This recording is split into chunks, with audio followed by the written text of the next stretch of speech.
Look at him.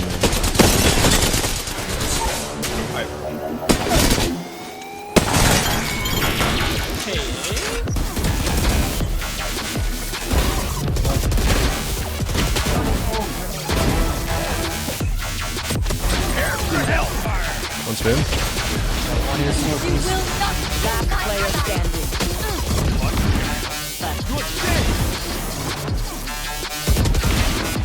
One enemy remaining.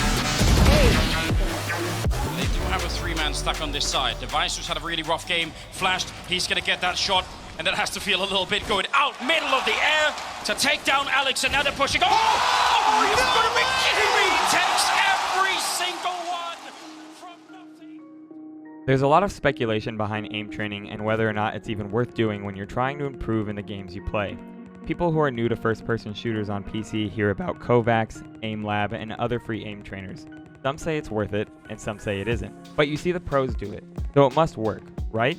The reality is that the pros have been competing for years. They've honed their game sense and aim to be as sharp as they can be, and to them, aim training is most likely just a good warm-up. Some improvement is still there, of course, but it comes at a much slower pace. However, most of us aren't pros. We're the average run-of-the-mill players, and the amount of room we have for improvement is undeniably quite large. Today I wanted to give you guys a video and show you some of the numbers I calculated for myself over the course of just 2 weeks.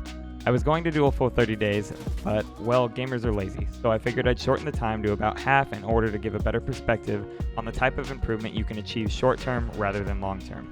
Keep in mind, however, that long-term will be more beneficial for you if you truly do wish to improve. Aim training can be broken down into quite a few different categories, but when I made this playlist for myself, I mainly focused on tracking and click timing, which are good for games like Apex and Valorant. For 15 days, I practiced 8 different maps for a total of about 40 to 50 minutes each day.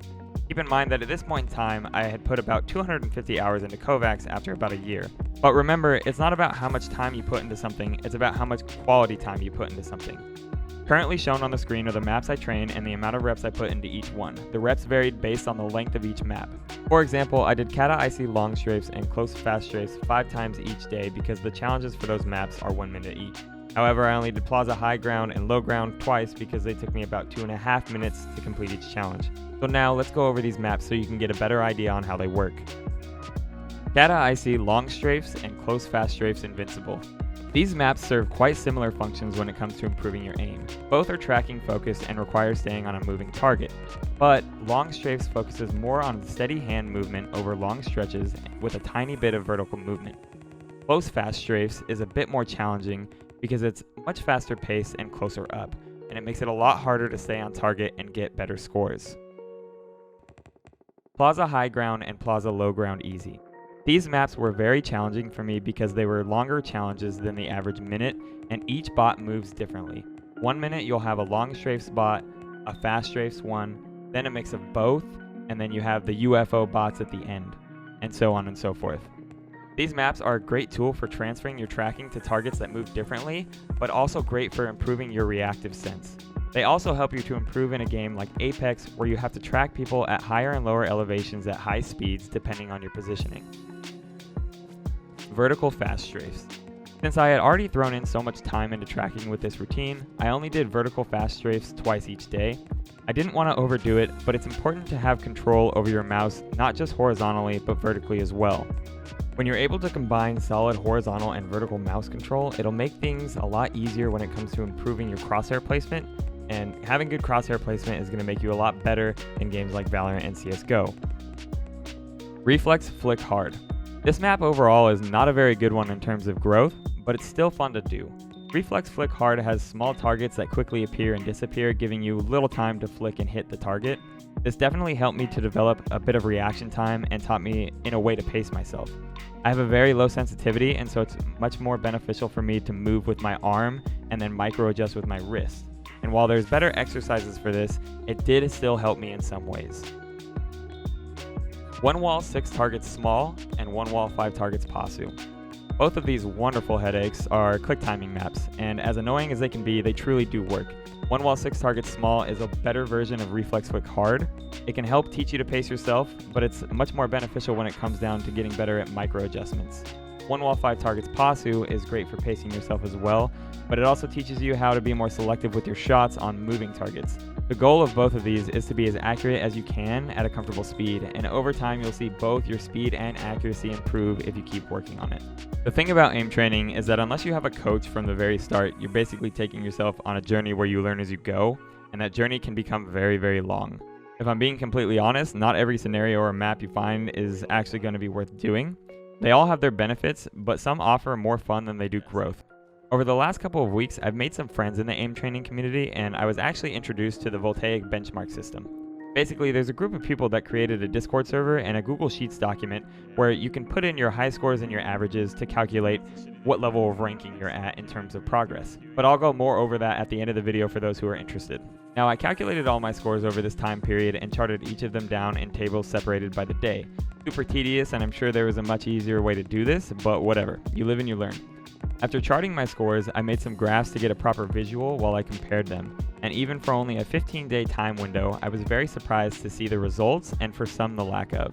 For Cat Eye, Long Strafe's Invincible, I started all the way down here. And at the end of the 15 days, my average ended at 16,391. And this is an average of doing this 5 times a day for 15 days. For Cat Eye Fast Strafes, same thing. I started all the way down here, went all the way up to 8,032, which is pretty good. And then I ended back up here.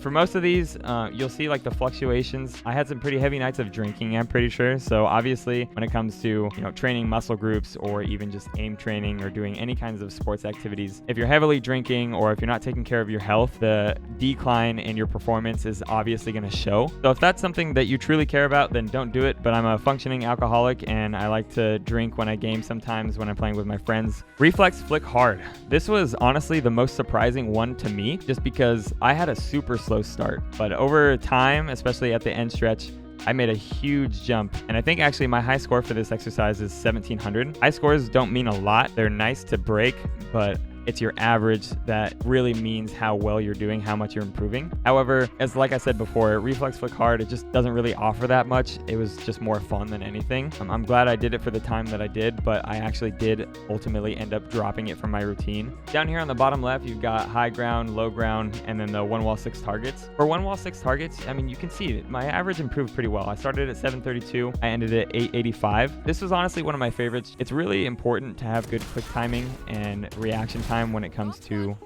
Valorant, and I really do want to grind it and get a lot better, and quick timing is one of the best ways to do that. Now here you have high ground and low ground plaza. I felt like I was improving more than I was. It's kind of hard to tell. Once you hit like a certain threshold, it's like when you do improve, you barely improve. Not like super impressive, but it's still better than nothing. 1 wall 5 targets Pasu. Same thing for me as 1 wall 6 targets. The thing about this exercise that really gets me is I got this exercise from Aimer7's aim training guide. And on Aimer7's Google Doc, where he gave all his recommended maps, if I remember correctly, pretty expert level, you want to be averaging around like 95 for 1 wall 5 targets Pasu. So overall, not terrible for a beginner, but definitely nowhere where I want to be. And then the last one, and probably the most disappointing, vertical fast strafes. Fast strafes in general, horizontally, are hard. The fact that I was even able to get up here to 6,000 for vertical strafes, pretty good to me, but I still ended all the way pretty much down here. I made progress, but then I just dipped back down. But also because tracking, you'll notice as you do more of this stuff, you'll do better when you react and when you don't try to predict. You want to improve your reactive sense and react to the bot as it moves and try and stay on it as long as possible. I have a strong feeling that that's why I didn't make much progress here. You're eventually going to hit like a plateau, and that's where I recommend switching to different exercises to kind of switch it up. It's almost like going to the gym and doing the same muscle group, every single week. There's a ton of people that recommend creating different workout routines so you're kind of working the same muscle but in different ways, so it doesn't get used to it and you're still able to improve. Now, this 15-day stretch isn't the only time that I was aim training. Like I had said, I'd put about 250 hours in, so I had been improving steadily up until this point. But after this 15 days, I definitely noticed a change in a lot of my mechanics in both Apex and Valorant. Apex is really tough because even if I improve my aim and my tracking, movement is definitely a big factor when it comes to ranking higher up. So I'm still working on that, but overall, I definitely noticed an improvement. Valorant as well, I definitely noticed an improvement in my crosshair placement. And with a couple other improvements in terms of mechanics like jiggle peeking and stuff like that, and just overall improving my game sense is definitely going to make the game easier for myself and for you too if you go down the same route. Now, earlier in the video, I mentioned the voltaic benchmark system.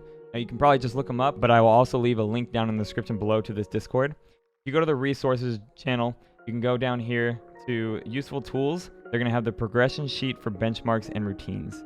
If you click on this link, it'll open a Google spreadsheet for you. So here I'll click on it and I'll show you how to set this up, because basically what you're going to want to do, you're going to want to go to File and want to make a copy of it. Once you make this copy, you can just exit out of the other one, name it whatever you want, something relevant to you. My name is Fatal Glitch, so I did Fatal's Voltaic Benchmark Progress Sheet. So yeah, so if you make that copy, then you can personally save it to your Google Sheets, and then you can start editing it.